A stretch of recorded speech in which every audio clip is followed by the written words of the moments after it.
Take a deep breath and remember who you are. Yeah, they're gonna mess with you, baby, you're a star. Stepping in the spotlight, you know that it feels right. Time to put up a fight, honey.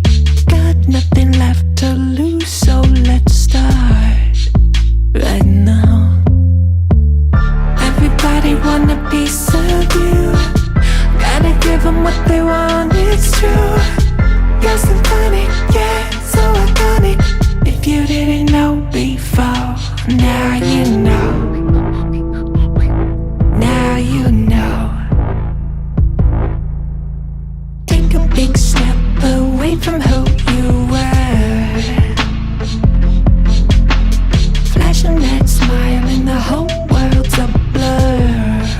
We are positively powerful on this fine May 7th, Wednesday, with Stacey, Steinmiller, and myself, Scott Fitzgerald, joining you on the various platforms of the socials and whatnots.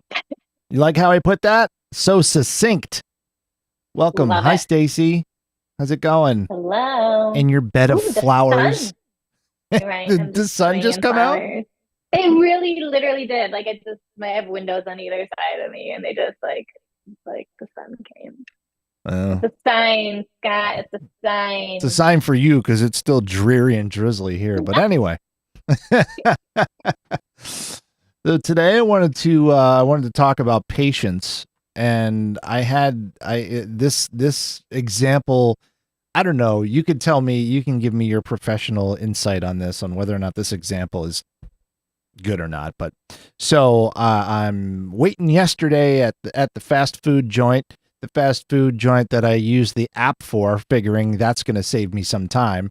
Problem number one happens when I go to the drive-thru and they're like, "Oh, that number you give me is not working. It doesn't. It says it's already in use." And so then I realized that the app, even though I chose the drive-thru, it said go inside. So I'm like, all right, fine, I'll just go inside. So I go inside. And I'm waiting. I'm like, why did I even bother with the app? It feels like I could have walked up and ordered and been done already. And so this guy who came in 5 minutes after me, they called him up. He got his stuff. He walks out. And I'm like, what's going on? And then he comes back and he says, oh, are you, 1660 or whatever? I'm like, yeah. He goes, I think I got your stuff.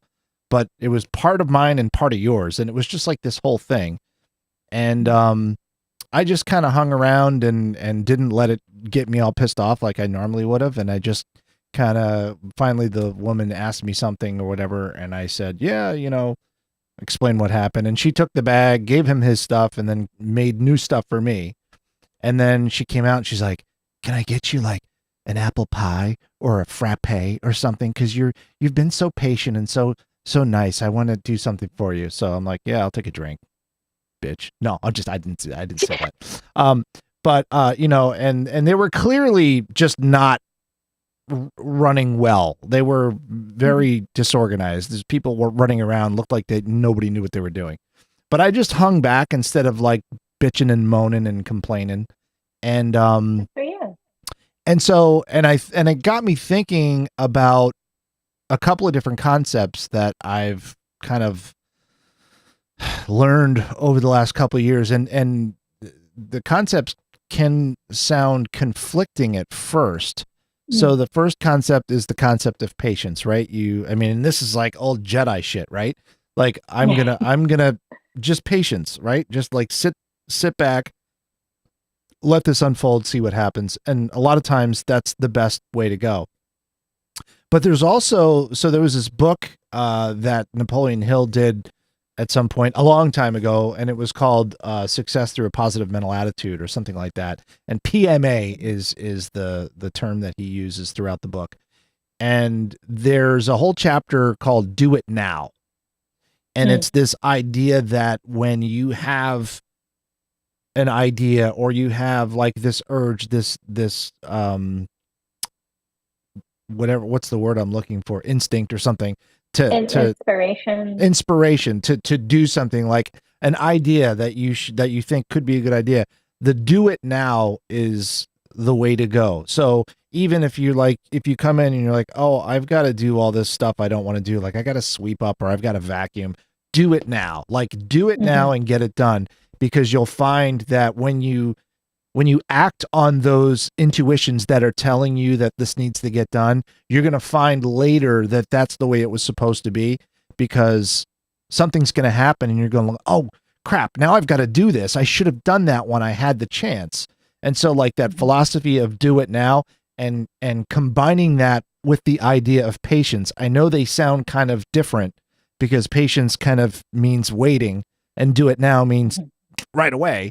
But I think managing the two of those concepts throughout your day is something that I think is really, it's been transformative for me. And I can tell when I'm not paying attention to that, because my day goes awry. Like things just start going, it's not horrible. It's not like the place is burning down or anything, but there's just like little things that happen that are annoyances that I'm like, the day would have gone a lot smoother had I acted on the do it now, or had I just exercised a little patience.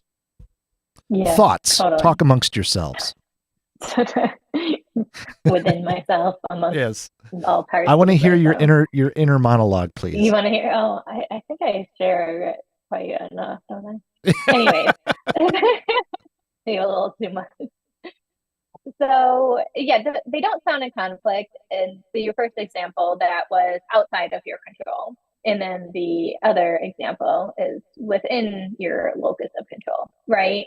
So that is a difference between those two things. But I think what you're really speaking to is kind of coming down to your intuition and following those nudges, those urges, and trusting in them, and that it is all unfolding. And so when you were at the fast food restaurant, it sounds like your message that you were receiving was to wait it out, and you were rewarded with a free drink or whatever, right? Yeah. But other times we might have a different urge or message. But the thing is to discern if that message is coming from your intuition, or if it's coming from fear and trying to control that which you do not have control over. And that is where you discern the difference. And that if we try to control and force, that's usually when our days start going awry, versus listening to that intuitive nudge, which might be to wait or to act, right? What are the cues? What are the cues that we get to discern whether or not these feelings are coming from a place of fear? How can we determine that?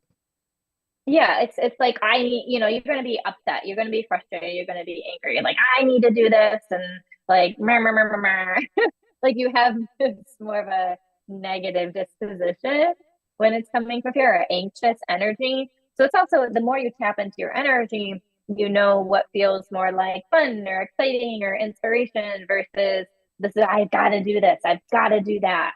It's like, for example, one really cool thing that in another one of my programs on the Telegram group is a few of my clients in there, as they're shifting their energy, they're recognizing they can actually perform a lot more things in a day or within a time frame without burning out, because they're doing the things no longer from a place of urgency or fear, but rather from a place of desire, fun, and excitement, where they're just simply playing, right? So I would say, again, I always say this, it's what's the energy behind the action? Is it coming from this, like, I need this to work out a certain way? Or is it like, ooh, here's an opportunity that arose, or, oh, this sounds fun and exciting?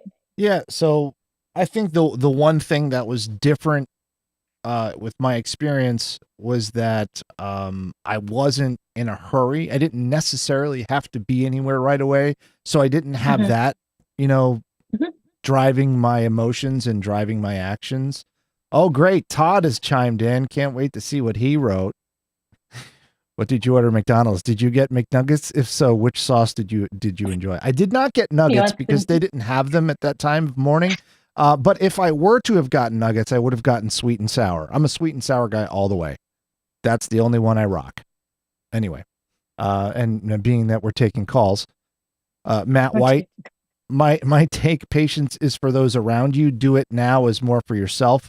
As Stacey's explaining, one is external, one is internal. Well, look at the insight on Matt. My goodness. Why, you know what, Matt? Why don't you just come and sit here and do the show? I'm out. I'm out. Thanks, Matt. That's interesting. So, thinking about the difference between internal and external. So as I was sitting there, I was a little bit frustrated, just because I had expectations in my mind about how this should have gone, and it wasn't going that way. But because I didn't have a deadline, I didn't have anything, forcing me that I had to get anywhere at a certain time, it didn't bother me as much. And I kind of let those frustrations go and didn't let them take over my actions, which I think was, the right way to go. And I think the big challenge would be if I were in a situation where I was in a hurry. If I were really in a hurry and that was happening, then that's when I need to actually sit back and go, all right, how am I going to react? And that's tough. That's really tough for me to do. Yeah. But this is so frustrating. That is very true. You want to know what's ironic about me stopping at the fast food place is I just came from the doctor and we were talking about weight loss. So yeah. So there you go. So that's why. So I stopped in and got some McSandwiches. I figure you might as well get a couple in before I start my program. It's like this last well, that's a whole different episode. Yeah, that's a different episode. That's a different show, actually. Yeah, that's just a whole different show. Anyways, what did and I'm distracted by the McDonald's thing. I have an example. I don't know if it's Stacey's correct. And sunshine. Yes. You eat sunshine? I want to know how that happens. How do you eat sunshine? And wow, the energy boost you must get. Anyway, moving on. Right. By saying. Anyways, I just use the word that fills up my body. Okay. So I had an example. I went to Moe's. I like Moe's because they have tofu. And my daughter was in gymnastics at the time, so I would go get us dinner and then go back and pick her up and go to Wegmans, all this stuff. So I went, and they didn't have any tofu, or they ran out. So they needed to make some, but it was going to take like 15 minutes to make it. And I was like, ooh, that's going to really cut it close. So I was like, well, can I write down my order? And when it's ready, can you just make it? I'm going to go get my car washed. Well, you guys wait. So there's a few different things there. So one fun thing that I say all the time is when you believe everything is working out in your favor, you will be less reactive and more of oh, okay, somehow this is working out for me. Let me tune in to what that is, meaning that it's working out, right? So do you go into it with that idea that regardless of what's happening before you, the underlying idea is that this is happening in some way to work out for me in the positive, regardless? Yep. Regardless. So that is just a belief system that I have adopted. And even after you adopt that belief system, then you get to play with it. So I think that helped allow me for that intuition to come up, or that idea to be like, go get your car washed, come back. And so that belief that everything is working out in my favor was helpful to be not frustrated in that situation. The other thing that really helped me in that situation was learning to ask for what I want. I've always tended to be way more quiet around my needs and not wanting to share these things until it got to a point where I would blow up in anger, right? So being that being able to be like, hey, like, here's this, can I do this? For the most part, if you ask for what you want, people say yes. I just made a post on this last week with actually getting tofu at a restaurant. So all my asks are around tofu. Um, so, but I would say those are like the two underlining things in that situation, really specifically, that really help me to be non-reactive and not go into the frustration. And then I was really excited to ask for what I wanted. They say yes. I go get my car washed. I come back and my food's ready. I just have to pay for it, you know. And that was great. And another quick example too. This was at Wegmans. I needed. I think I was going to make pad thai. I make pad thai a lot. So I needed pad thai noodles, and I was at a different Wegmans and I like picked up everything I needed, and then I realized I forgot to pick up pad thai noodles. So of course I'm going to be passing yet another Wegmans on my way home. So I stop at that other Wegmans and I go in to get the pad thai noodles, and at first that I didn't, they were like all out, and I was like, well, no, this can't be happening because, and the reason was I was like, well, this can't be happening because if I was led to a second Wegmans, there's a reason why, right? Like everything works out for me. So there has to be something in here that's working out for me. And then I saw a different pad thai noodle package, and it had even more noodles in it. So Get out of here. You manifested more noodles. That is someone who's got this down.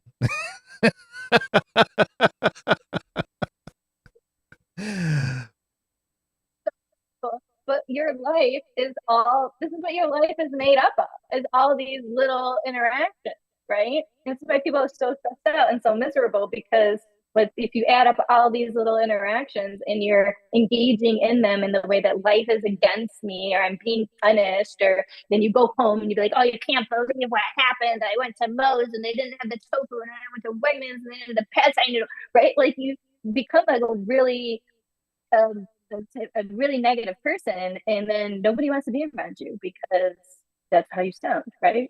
So then you lose your friends, and then you're like, see, everything nobody likes, right? And then you get fired from your job because you're an asshole, nobody likes it, right? Like this is how you create your shitty life, right? Anyways, and then at that point you run for office. That's interesting. I have this history with my Wegmans here, where it hasn't happened in a while now that I think about it, but invariably, almost every time that I would go to Wegmans, I would have a list, and there would be probably 2 or 3 items on the list that they're completely out of. Like there's just the wall is stocked, but there's a gaping hole right where the thing that I wanted used to be. It used to piss me off to no end. I used to be like, how do you guys, and it was always like, they ran out of stuffing at Thanksgiving. I'm like, how the hell do you run out of stuffing at Thanksgiving? Like, don't you prepare for the fact that everybody's buying stuffing? Like, you should have stuffing coming out of your asses right now, and you ran out of stuffing. So I'm going to, I'm going to try. I really like that kind of as a game. Like because I think you're sort of inadvertently changing your thought process, by making it kind of a fun game by saying, all right, regardless of what happens in my day, I am going to take the position that this is happening for a good reason. It's changed, like you said, like that. Why I'm being led to another Wegmans, and what do you know? I found new pad thai, which I absolutely love pad thai. So if you ever want to make pad thai, I'll even tolerate. I'll bring you some pad thai. I'll tolerate tofu. There's gonna be tofu in it, just so you know. It's a vegan pad thai. All right, that's fair. That's fair. See, I will say that I don't know if I've ever had. Like, I don't know how to cook tofu. I think I tried it one time and it just was a disaster. So, usually for the people both first times, yeah. And so I know that if you like, tofu can be good if you know how to cook it and how to use it. But Anyway, so yeah, I think that's definitely my takeaway for today's conversation is kind of make this a game. Like every day as I go through my day, in the back of my mind, having that thought, like you said, everything works out for me. Mhm. And it seems on the surface, at least to me, and I'm sure there are other people who might feel this way, it seems silly. It seems It almost does. naive. It seems like Naive, delusional. right, You're right, not taking responsibility. right. I used to be very phobic. So that's a funny thing too. I used to be very phobic to that sort of thinking. But I've also learned something interesting. Anything that I've been highly phobic to, I've actually like done or become. So mind your phobias. Uh, because there's some sort of resistance around that. I was really resistant around becoming a coach. I would make fun of coaches. I'd say they're uneducated and they don't know what they're doing and blah, blah, blah, blah. And so, of course, and how that goes, I am now a coach, right? I had to work through all of my judgments, right? Because all that's coming from me. This is all projection of my own shit everywhere, right? So, oh man, I forgot where I was going with all this. But what did you say? I think you were about to give me that tofu recipe we were just talking about. No, we were talking about like that it being naive or being not being Oh, able to take yeah. responsibility. Thank you. Sorry, sometimes I go off on my analogies and I forget the way. I was like, wait, where did I start? Um, yeah, this was happening earlier on my live too. Okay, so yes, so I was really resistant to that, but the things that you're most resistant to, I would say, like, there's something there for you. Like, there's gold. There's a reason why you're resistant to it because actually addressing it and moving through it is what is going to make that huge leap in your next evolution into that next level, into your next expansion, however you want to look at it. So that was really powerful for me to reduce that resistance enough to start playing with those ideas and eventually adopting them. And because there's a lot of fear around it because there's a lot of people out there who would, if they took that negative route, right, and feel the world is against them, and then they're going around bitching and complaining about how the world is against them.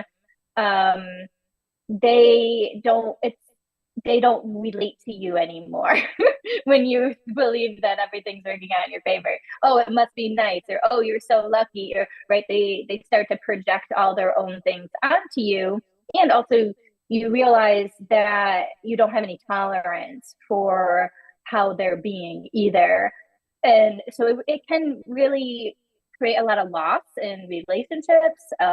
It really changes your life in so many ways, and it can be really scary because you might be like, I genuinely like this person, I have a good relation to this person, I have a lot of history with this person, but you'll notice some of your relationships start to change when you adapt these ways of being as well, and people will project their shit onto you, and you have to learn how to deal with that and work with that. But again, that just invites you to your next evolution. But making these changes are very nuanced and difficult, and these are, I don't know, strings, right? They're all, like, one change is connected to so many different strings that you have to then like root up, right? It's like you're gardening, and you found the root and you pull it up and you see like, oh wait, it's like mint, you get mint in your garden. It's like, oh, there's a shoot over there, right? Like, it's just like so immersed in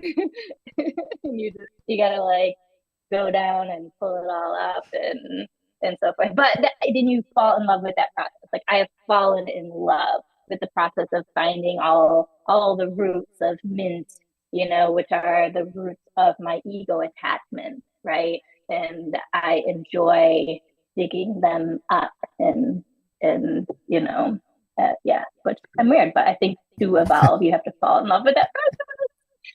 Yeah, and I can kind of understand why not a whole lot of people have fallen in love with that process, because getting there is So uncomfortable. yeah. But then when you see the rewards of that, right? Like, I road rage. Like I'd be pissed off half the time I was in the car, right? So it's like when you have the rewards of like I can go order food and everything's fine. I can drive somewhere and everything's fine. I can live my life, everything's fine. You'd be surprised that you might fall in love with the process. And then you'd be like, you know what? I really want to work on this. So I'm going to hire Stacey and get her programs to learn how to live that way. Boom. There you go. Perfect. And then you're going to get so damn successful that you're going to want to do a podcast to tell everybody about how you did it. And then you call me. Exactly. And it all comes back around to self-promotion. No, this was a really great conversation. I like where we ended up. I didn't kind of expect it, but it was just a, you know, an insight that I had about patience, and then thinking about that, you know, dichotomy between patience and do it now. And this was a really great conversation. I got a lot out of it, and I'm definitely going to try that idea of, you know, going through life like everything works out for me. Just nailing that philosophy, nailing that mindset, which just got to be so damn freeing. Yeah, it is huge. Like there's a few real key mindset shifts that is definitely one of them. Yeah, it's life is working for me, right? Against me. Life is happening for me, not to me, right? So this is how we switch from being a victim in the world, to being in our power, you know. So they all relate to the concepts that I teach, and that's why, you know, I do what I do, because it's great. I love it. Take a deep breath and remember who you on that are. note, I'm gonna drop in the audio. So what's your website again? I don't know if this is gonna work, because what's your website again? RadicalLifeCoach.com. RadicalLifeCoach.com. Yeah. And I'm at rockbox.com, and hopefully Matt says weeding your emotional garden. I like it. Garden. Yeah. If you got anything out of this conversation, I hope you did. Join us Wednesdays at 10 a.m. most of the time, if we can make it, which is 99% of the time. And we have these great conversations. Stacey kind of lays down the gauntlet on my crazy thinking. So thanks, Stacey. It's been transformative. We'll see you. In the whole